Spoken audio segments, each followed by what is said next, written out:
Baik, teman-teman. Assalamualaikum warahmatullahi wabarakatuh. Selamat malam, teman-teman semuanya. Waalaikumsalam warahmatullahi wabarakatuh. Selamat malam, Bu. Sehat semuanya? Sehat, alhamdulillah, Bu. Alhamdulillah, semoga selalu dalam keadaan sehat walafiat ya, apalagi di masa pandemi ini harus selalu sehat walafiat. Oke, teman-teman. Baik, pada pagi hari ini kita akan memulai mata kuliah mengenai mata kuliah pengantar ilmu komunikasi.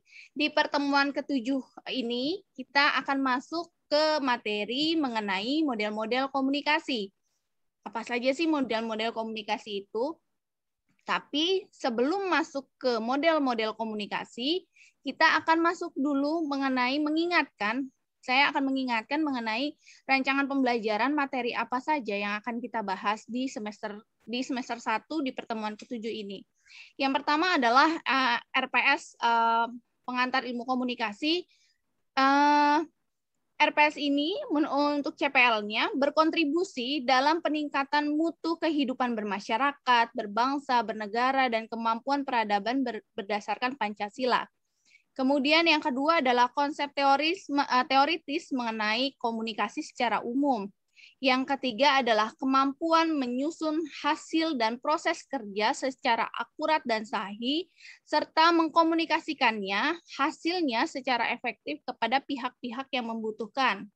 Yang keempat adalah mampu bekerja sama, berkomunikasi, dan berinovasi dalam setiap pekerjaan-pekerjaan yang teman-teman akan geluti nanti ya, teman-teman. Baik, di pertemuan ke-7 ini kita akan membahas mengenai model-model komunikasi.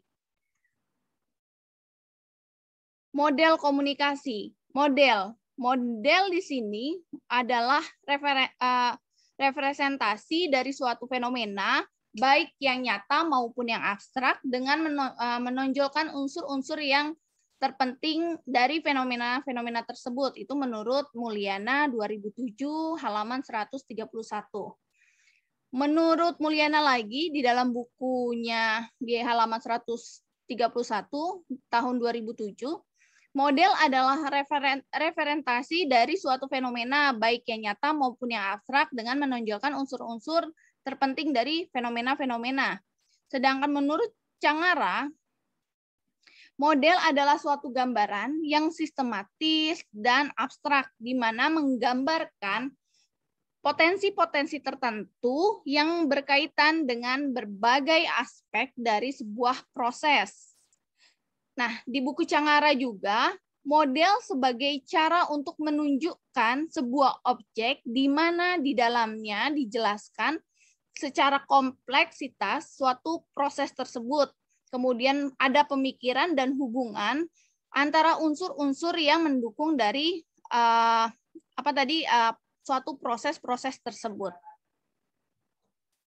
Nah, model komunikasi menurut Senero dan Mortensen adalah suatu model komunikasi merupakan deskripsi ideal mengenai apa yang dibutuhkan untuk terjadinya komunikasi. Apabila komunikasi dipahami sebagai suatu proses pesan yang melibatkan komunikator pesan, kemudian kemudian ada medianya, kemudian ada komunikannya, dan ada umpan baliknya, maka model komunikasi akan membuat hal-hal tersebut. Nah, fungsi model secara umum. Yang pertama, mengorganisasikan kemiripan data dan hubungan yang tadinya tidak teramati. Yang kedua, heuristik, menunjukkan fakta-fakta dan model baru yang tidak diketahui. Kemudian ada prediktif, yaitu memungkinkan peramalan dari sekedar tipe iya atau tidak hingga yang kuantitatif yang berkenaan dengan kapan dan berapa banyak. Yang keempat, mengukur fenomena yang diprediksi. Model harus dapat menjawab pertanyaan berikut. Pertama, seberapa umum atau general model tersebut seberapa banyak bahan yang diorganisasikannya dan secara efektif. Seberapa heuristik model tersebut. Apakah ia membantu menemukan hubungan-hubungan baru, fakta, atau metode? Yang ketiga, seberapa penting prediksi yang dibuat dari model-model tersebut bagi bidang-bidang penelitian, seberapa strategis prediksi itu pada tahap perkembangan bidang tersebut. Yang keempat, seberapa kuat pengukuran yang dapat dikembangkan dengan model-model tersebut. Nah, selanjutnya, fungsi model komunikasi. Apa sih fungsi model dari komunikasi itu sendiri? Yang pertama, melukiskan proses komunikasi. Yang kedua, menunjukkan hubungan visual. Yang ketiga, membangun dalam menemukan dan memperbaiki kemacetan komunikasi. Model dasar komunikasi. Ada apa saja sih model-model dalam dasar-dasar komunikasi ini itu sendiri? Yang pertama, ada yang namanya model Aristoteles.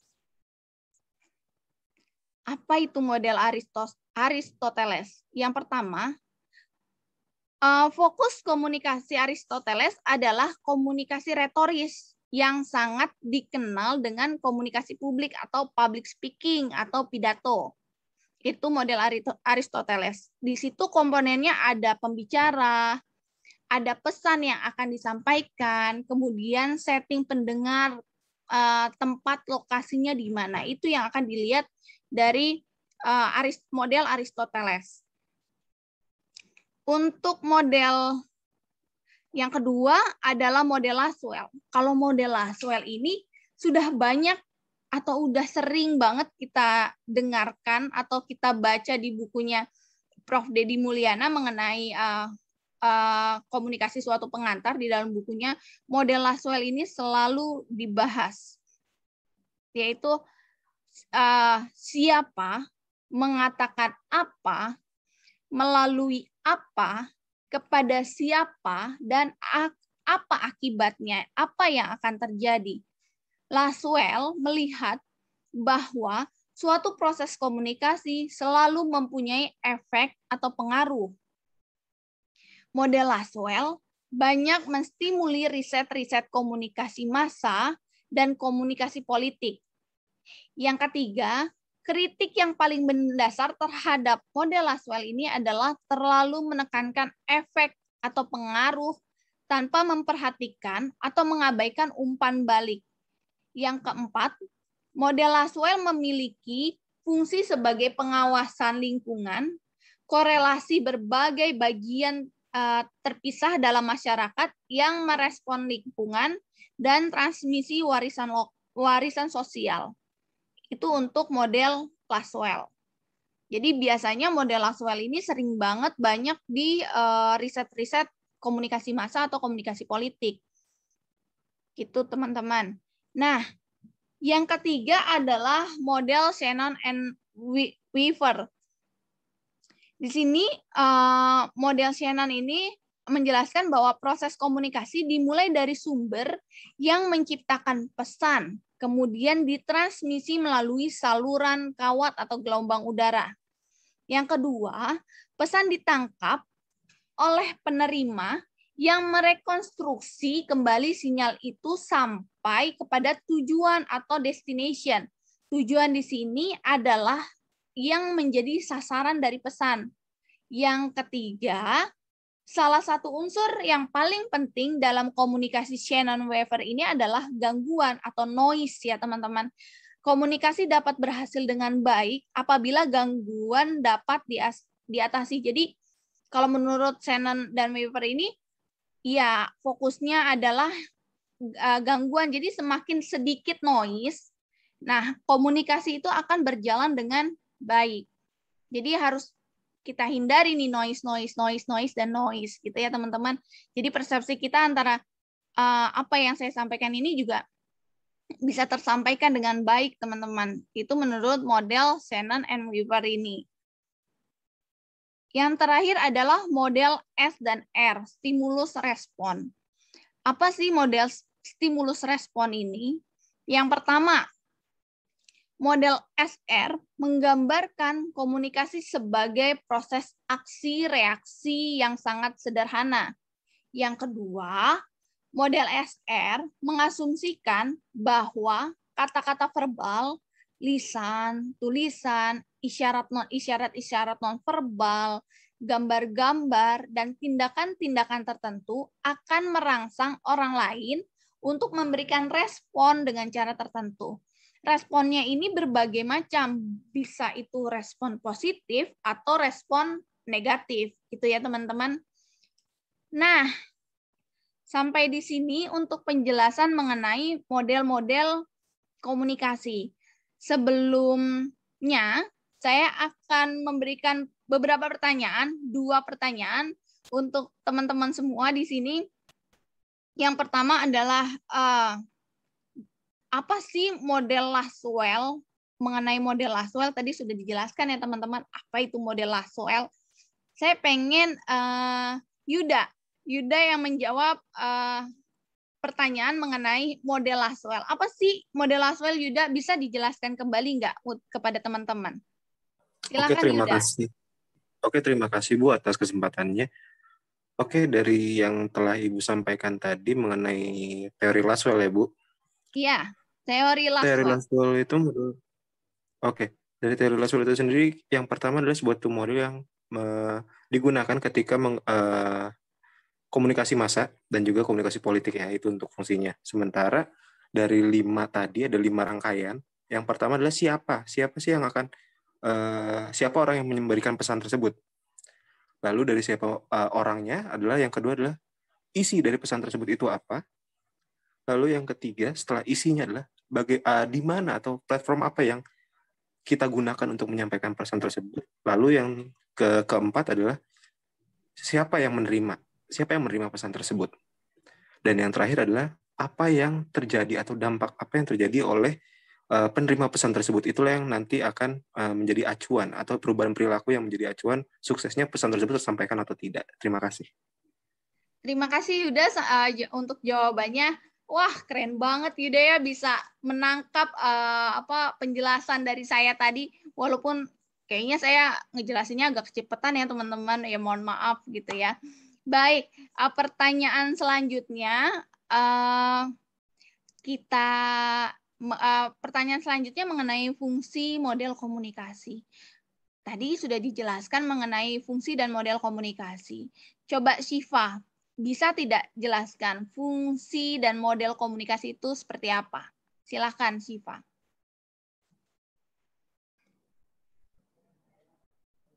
Baik Ibu, dari yang sudah dijelaskan, fungsi model komunikasi itu ada 3. Yang pertama itu melukiskan proses komunikasi, yang kedua menunjukkan hubungan visual, dan yang ketiga membantu dalam menemukan dan memperbaiki kemacetan komunikasi. Baik, terima kasih Syifa. Wah, hebat. Saya senang dengarnya teman-teman bisa menangkap semua penjelasan dari saya tadi. Terima kasih Syifa untuk jawabannya. Baik, teman-teman, karena sudah ada tanya jawab dan teman-teman bisa menjawab semua pertanyaan saya untuk 2 pertanyaan ini, saya kira teman-teman semua di sini sudah paham mengenai apa itu model komunikasi. Semoga di pertemuan selanjutnya, di materi selanjutnya, teman-teman juga bisa memahami mengenai komunikasi verbal, komunikasi nonverbal, komunikasi antar pribadi, komunikasi organisasi, komunikasi kelompok, komunikasi antar budaya, komunikasi massa itu sendiri seperti apa, konteks-konteks komunikasi itu seperti apa. Semoga nanti ke depannya di materi selanjutnya, di pertemuan selanjutnya, teman-teman juga bisa memahami materi yang akan saya berikan seperti tadi ya teman-teman. Sampai di sini untuk pertemuan kita hari ini, untuk materi hari ini, saya cukupkan teman-teman.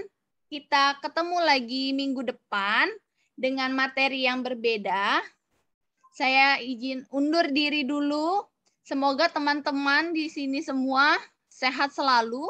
Semoga kita cepat bertemu secara luring, teman-teman, supaya kita bisa bertatap muka di dalam kelas. Udah lama juga saya tidak mengajar di dalam kelas. Teman-teman juga pasti udah lama juga dong ya, nggak bertemu dan bertatap muka dengan teman-teman di kelas. Akhir kata, saya tutup teman-teman. Wassalamualaikum warahmatullahi wabarakatuh. Terima kasih banyak teman-teman sudah meluangkan waktunya di mata kuliah pengantar ilmu komunikasi. Sampai berjumpa kembali teman-teman. Assalamualaikum warahmatullahi wabarakatuh. Waalaikumsalam warahmatullahi wabarakatuh. Waalaikumsalam warahmatullahi wabarakatuh. Terima kasih, Bu. Terima kasih teman-teman.